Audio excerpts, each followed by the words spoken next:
दिल्ली के बादशाह के भेजे हुए सिपाहियों के बाबा रामदेव जी ने बुरी तरह पीटा, बुरी तरह घायल किया और कहा, जाओ कह देना अपने बादशाह को, अगर हिम्मत हो तो अपनी सेनाएं लेकर आ जाना रुणिचे, आपको दिखा देंगे हम अपनी ताकत।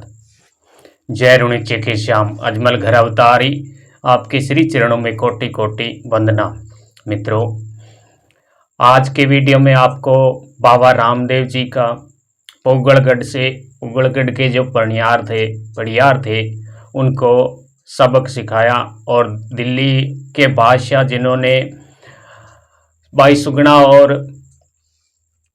रत्ना रायका जी को रास्ते में कैद कर लिया था, कैसे दिल्ली के बादशाह को सबक सिखाया, पूरे वीडियो में आपको जानकारी देंगे। एक लाइक करना, पसंद आए तो कमेंट करना। जय अजमल घर अवतारी।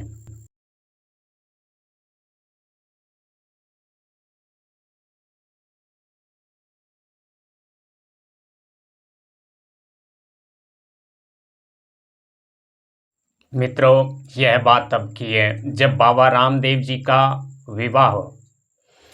तो विवाह के समय लादशाह को उनके ससुराल वालों ने बाबा रामदेव जी के शादी में भेज दिया था, किंतु पोगल के पड़ियार थे विजय सिंह जी बहुत ही अहंकारी पुरुष थे।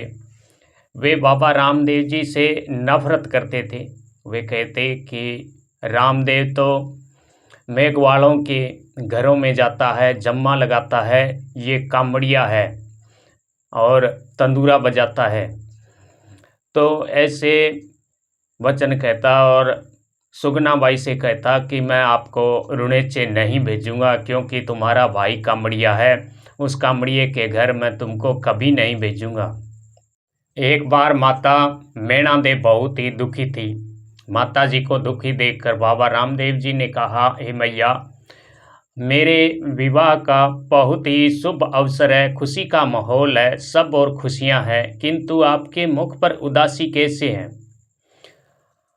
तो माता मैणा दे ने कहा कि हे रामदेव, तेरे ब्याह में लाछा आई है, किंतु सुगना नहीं आई है। सुगना के पड़ियार बहुत ही बुरे आदमी हैं, उन्हें सुगना को मिले मुझे 12 वर्ष बीत गए, किंतु उन पड़ियारों ने, अहंकारी पड़ियारों ने अभी तक सुगना को एक बार भी पीहर नहीं भेजा है। तू ऐसा कर, किसी को भेज के सुगना को लीवा ला, मेरे उससे मिलने की बहुत मन कर रहा है। तो मैया की बात सुनकर बाबा रामदेव जी ने दरबार में आकर रत्ना जी को बुलाया और रत्ना जी से कहा, हे रत्ना जी, तुम ऐसा करो, तुम पूगलगढ़ जाओ और बहन सुगना को लीवा लाओ, मेरी शादी में थोड़े दिन रह गए हैं, और तुम जाओ बहन सुगना को लीवा लाओ। तो रत्ना जी कहते हैं कि हे बाबा रामदेव जी, पुगल के पड़ियार बहुत ही अहंकारी पुरुष है, अगर मैं वहाँ गया और आपका नाम लिया, अगर उन्होंने आपके नाम लेने के बाद कोई उल्टा सुल्टा कहा तो मैं बर्दाश्त नहीं करूँगा। तब बाबा रामदेव जी ने कहा, ठीक है रत्ना, तू जब भी मुझे याद करेगा मैं तेरे पास तुरंत हाजिर हो जाऊँगा। तो बाबा रामदेव जी से आज्ञा लेकर रत्ना रायका अपनी ऊँट पर पूगलगढ़ की तरफ रवाना हो गया। 2-3 दिन में रत्ना जी पूगलगढ़ आ गए और गांव वालों से रास्ता पूछकर विजय सिंह जी के महल में पधारे और आकर विजय सिंह जी से क्षमा किया, राम राम किया और कहा, हे बहनोई साहब, आपके साले साहब रामदेव जी का शुभ विवाह है, आप भी चलिए और बहन सुगना जी को भी साथ भेज दीजिए।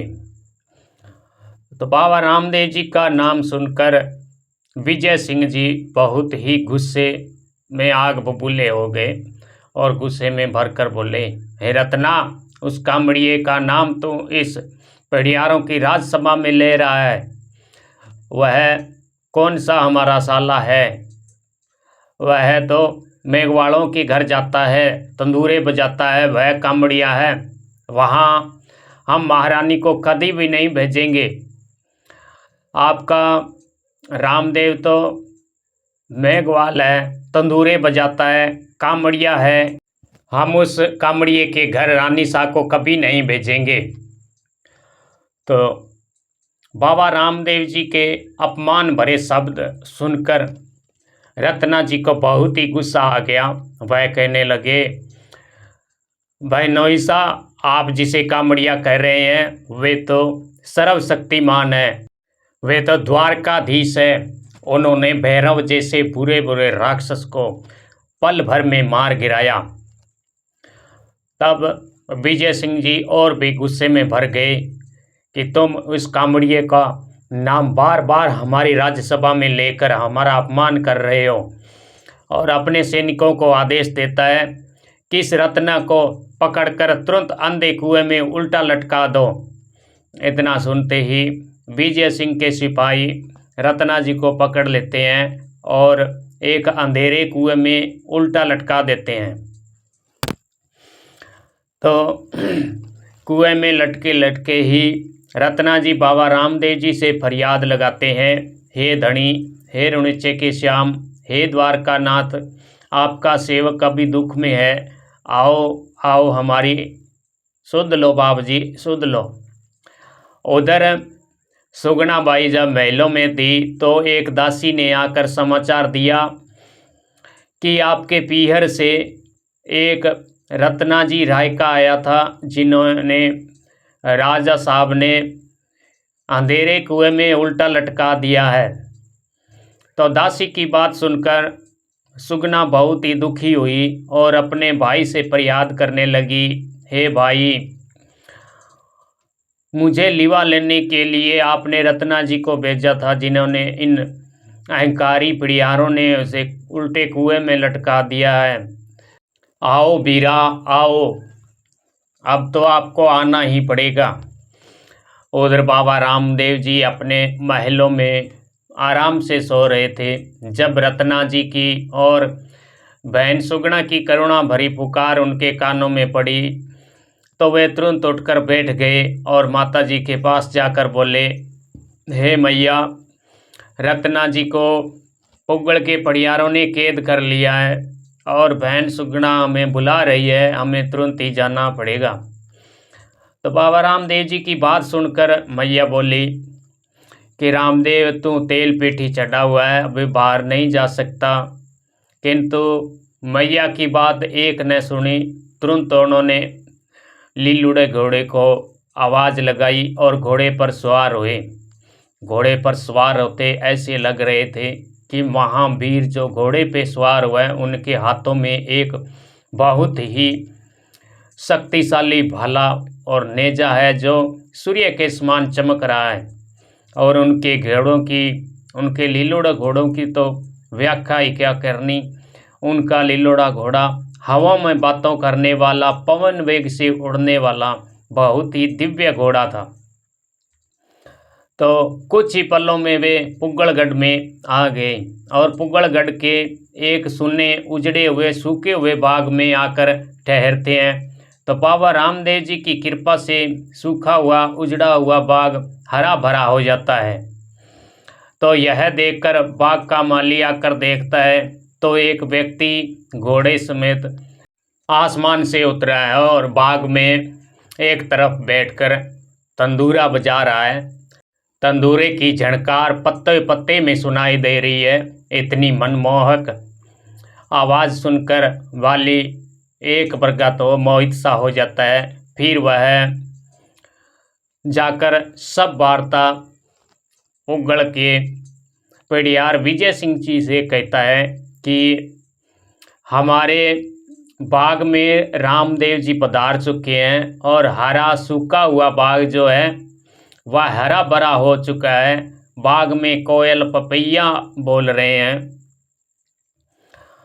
तो माली से ऐसी बातें सुनकर विजय सिंह को बहुत ही गुस्सा आ जाता है और वह अपने सिपाहियों को हुक्म देता है कि महल के ऊपर तोपें बिड़ा दो, सब सैनिकों को इकट्ठा कर लो, आज इस रामदेव जी को सब सिखा कर ही रहेंगे।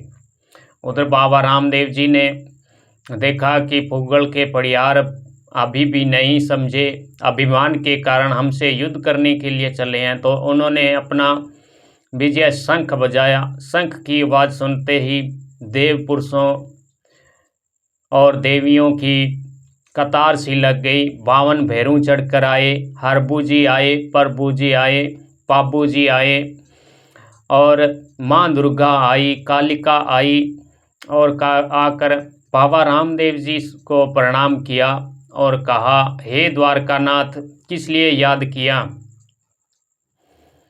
तो उन सब देवी देवताओं की वार्ता सुनकर बाबा रामदेव जी ने कहा कि पुगल के पड़ियार बहुत ही अहंकारी है, उन्हें सबक सिखाना है।